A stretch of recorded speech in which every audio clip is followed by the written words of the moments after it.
And so we built, and it didn't come into fruition because I'm not a software developer.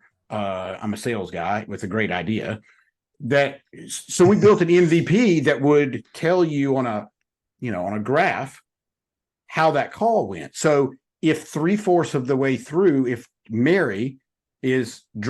her calls are dropping off 3/4 of the way through, then you can go straight to that 3/4 point and figure out why Mary's dropping off and train on that. Right. Yes. And so it was a pretty, I thought it was one of the best ideas on the planet, but we got the MVP built, but then it's going to cost me a fortune to finish it out. So, but I think something like that's invaluable.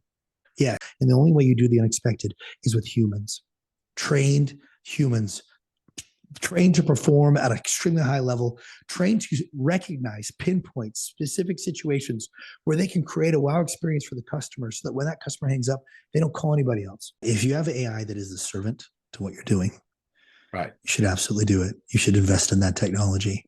And more importantly, you should make sure that you've got a leadership team that is prepared to handle all that data. Yes. What we're finding more than anything with Rela is that they're not able to handle, they've got data overload.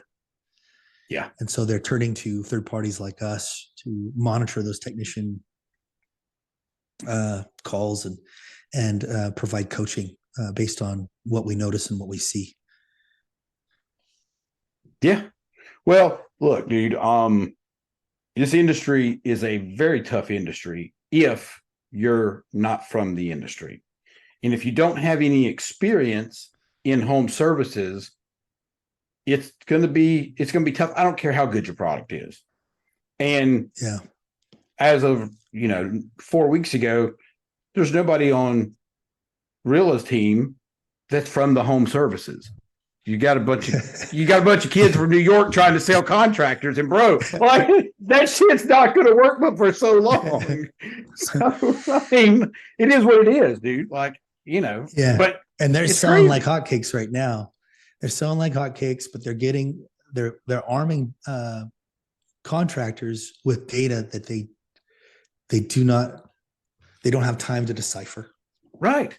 Because there's no plan in place for coaching on the amazing data that they have. Yeah.